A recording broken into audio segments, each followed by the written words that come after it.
me some. Move your body like, throw your hands up, move your arms around. Yep, I know soul. Nod your head. This nigga got soul. Yeah.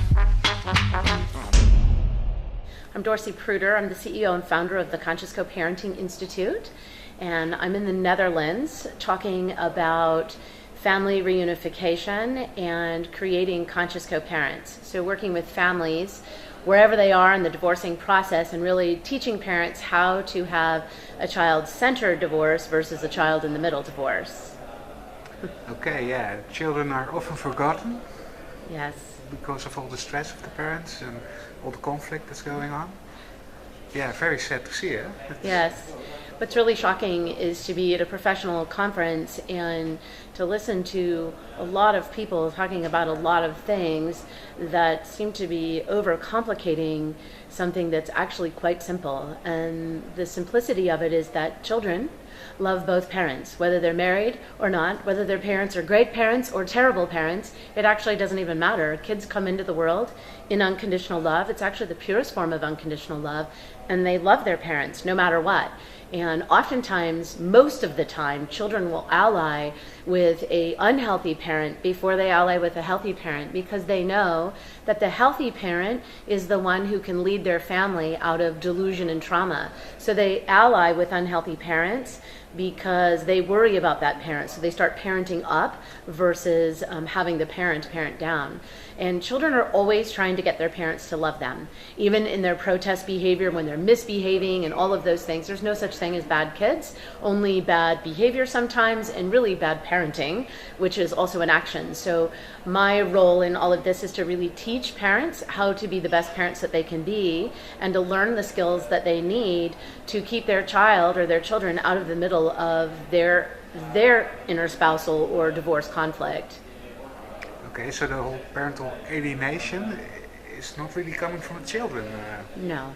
Parental alienation, although I'll say it in quotes, parental alienation in quotes, Yeah. is not a real thing, although parents experience being rejected from a child, but it really comes from the pathology of the other parent, or it could be a step parent. It comes from the pathology of a influential adult in the child's life. And then what I experience with these families is the colluding, if you will, of the professional community, that they kick the can and they kick the can and they kick the can, and they create such a ginormous crevasse, if you will, of not solving things that create massive separation in families. It's so unnecessary, and you can recover children. I recover children in a matter of days. There's no reason for it to take as long as it takes. And I just, before I got here, recovered a child who's been in the legal system for 3 years, and they keep kicking the can, and Child Protective Services have been called. Mental health providers have filed protection reports for this child, and yet they want to listen to the child, and the child should have a voice. And this particular child kept saying, if you leave me with my mother, I'm going to jump out of a car and I'm going to kill myself. And so for the fear that the child was going to do these things, they left the child with an abusive parent, a parent that was reported for abuse, and over again by 3 different psychologists. And so clearly something's not right when we fear that, and they think when a child says those things that we should listen to the child. But we shouldn't ever put a child in a position to have a voice in a family law or custody situation. And even in child protection, we should talk to children. There should always be an interview. However, we have to interview the entire family, because when we're dealing with this family dynamic, it's a whole family problem, and it requires a whole family solution. We can't just squirrel away one person, the child, or one parent, the chosen or targeted parent. We have to interview the entire family, and we actually have to know what we're doing. And I find it shocking across the world. This is an epidemic, a global epidemic. It's not just in the Netherlands, it's not just in the US, it's everywhere. I get calls from all around the world with families dealing with this pathology. And I was just in Liberia, and one thing I discovered, I was going to teach in Liberia, and I thought, how am I going to teach these people, and what are they going to learn? And it's Liberia and it's Africa, what do they know? And silly me, I get to Liberia and realize that they're just people. Of course, just like you and just like me, and they're just Liberian people. They just happen to live in Africa, and they have the same pathology in Africa that they have in every other place in the world. And so the truth is the truth, and humans are humans. And what I know to be true is that children love both of their parents, even when one and sometimes both parents aren't very good at parenting. And our goal isn't to eliminate parents. Our goal is to educate parents, to raise and lift parents to be the best parents that they can be, so that the child can give, which they always do, and receive love from both of their parents. It's really critical to raise healthy adults. Yeah. Yeah, it's a very difficult subject, because there are also situations where, parents really cannot get into contact with the children, because of all sorts of reasons. What do you think about those situations? So situations where parents can't communicate with their child because of the legal system or because the child is rejecting them. My advice to parents all the time is to make it easy for your child to be in relationship with you. And even if it's one-way communication, which oftentimes it is, I have parents that will send me thousands of pages of text message where they're messaging their child and the child is not responding. And my advice to parents like that is to not stop the communication and to remember that unconditional love is a one-way street and frequently feels like a lonely street, even in intact homes. And it's what you say and how you say it to your children that's important. And so for parents that have adult children maybe that they haven't spoken to in years, speak to your child about your child. Not about you, not about your needs. Get your emotional needs met by a coach or somebody who understands and can listen and help you evolve, but that's not your child's responsibility. So your job as the healthy, authentic parent is to lead your child out of the pathology with being authentic and healthy. So not asking anything from your child, not being needy, I love you and I miss you and all those things. What that does for the child is it triggers the guilt in the child. The child doesn't feel good about what they're doing. Even if it's unconscious, they still know. So they might not know exactly what they're doing, but they know inside that what they're doing isn't right and that they don't have a choice, and so they feel bad about it. So every time you push the guilt button in a child, you push them away because it feels bad and they don't want to feel bad. And so the goal is to attract your child back by being authentic and communicating about the child. So for example, I had a mom recently who came 10 years, no contact with her children, and she was really struggling, and she was like, I keep trying, and I'm in this therapy, and nothing's working, and the children keep blaming her, and the therapist kept saying, well, just apologize. Well, you need to apologize for your child's perspective because it's their perspective, and I'm like, but that's a delusion, because their perspective isn't real. So we don't apologize for things that we haven't done. We do apologize for things that we have done. That's healthy, but we don't apologize for delusions, because that feeds the delusion. But this is a common practice in mental health. So one of the things I taught this mother was her daughter was a yoga instructor, and I told her to go find everything she could find about yoga and to start communicating with her daughter about her daughter's interest. And it just so happens that goat yoga became a thing in the US, and then they started talking about how US women were destroying yoga, and there were all these really great things that were coming out. And so the mom was just dripping little bits of information about what her daughter was interested in. And that daughter ended up moving back in with her mom during the summer break for college, and her three children who said they would never ever spend a holiday with her again, and they would never ever ever set foot in her house again, spent Thanksgiving for half the day at her house and half the day at their dad's house, and they were there at her house for Christmas. And they also went through a bunch of their childhood things at their mom's house, in the mom's house.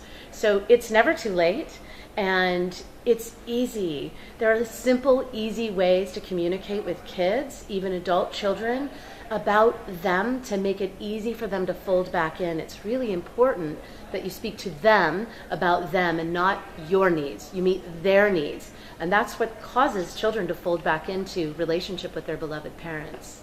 Yes, amazing that the solution can be so simple. So simple, yes. Yeah.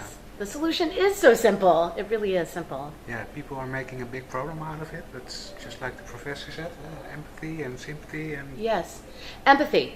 So there's a difference between empathy and sympathy. So empathy is feeling into a person's situation. Sympathy is saying things like, well, at least you had a marriage when you go through a divorce, or Johnny's getting a C, you can say at least Susie's an A, that's an A student. That's sympathy. That doesn't feel good. Empathy is really critical. You want to empathize and feel into other people's situations. It's really, really important. So it is important to and critical to know the difference, because sympathy doesn't actually feel good. It actually holds people stuck in their pain. I want to say something here too about the beloved targeted parents, which I like to call the chosen parents. They have a huge responsibility, and oftentimes they're suffering so immensely, and the professional community, like Dr. Childress talks about, they're not listening to them. And so they need to have their trauma resolved, their complex or micro traumas. They need to resolve that so that they're happy, healthy, and whole, and holding the space for their child to come back to them.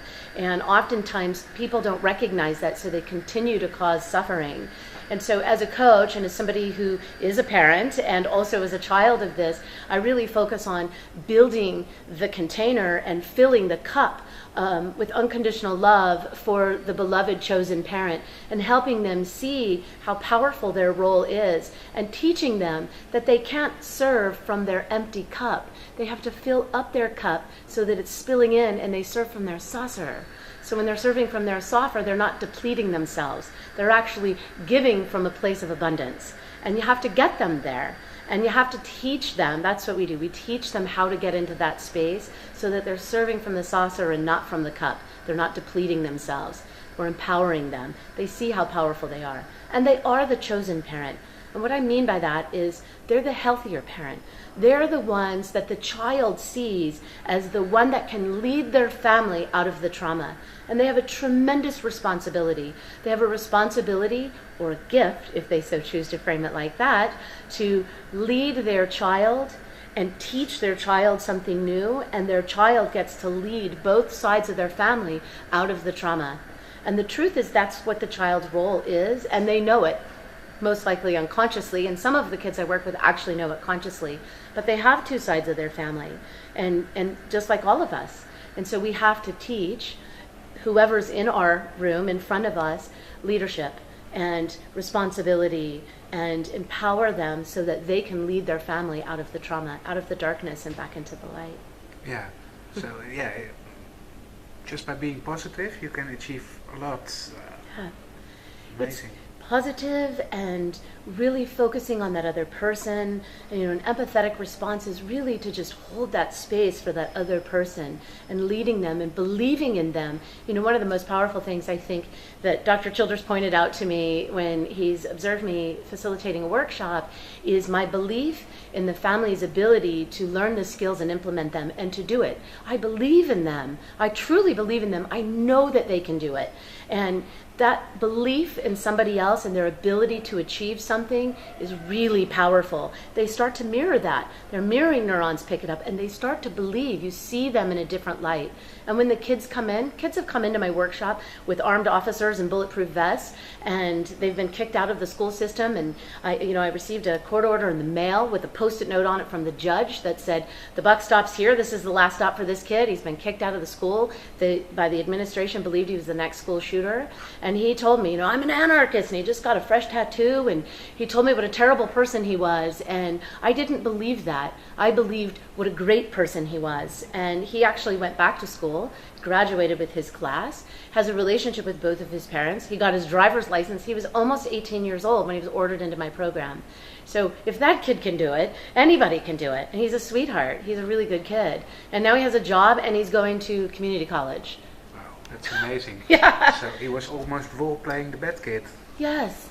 Yeah, he was. It's funny that when the kids come to the workshop, they come in two personas. The A student, "I'm so great at everything," the grandiosity, or "I'm a worthless piece of human garbage." And sometimes when we have two kids or more, you can see it in the same family. One pedestal child who is grandiose and believes that they can do everything, and then the other child who's the scapegoat believes that they can't do anything and they're not smart and they're just worthless. It's really interesting, and we use a relationship rating scale that Dr. Childress created, and we have the kids rate themselves towards the end of the workshop, and you can always tell. We have them do it in the beginning and the end, and you can see how they've evolved and they move to more of a neutral stance about themselves, and it's really rewarding when you can see the way that they see themselves shift, even from the grandiose, I'm so great, but it's not authentic, right? Because they know it's not true. It's an inauthentic belief about themselves. So you move them into a more authentic self. It's pretty cool. Yeah, amazing. Yeah, it is amazing. Yeah, it sure is. Yeah. So what do you think of the symposium here today? Well, I think it's an honor to be here. It's fascinating to see how other countries are very similar to the U.S. It's disheartening a little bit to see how everything has to be so complicated when it really doesn't, and all this chatter about all these different levels of things and, stuff like hybrid models and all that. It's just silly. Kids love parents, period. They love their parents.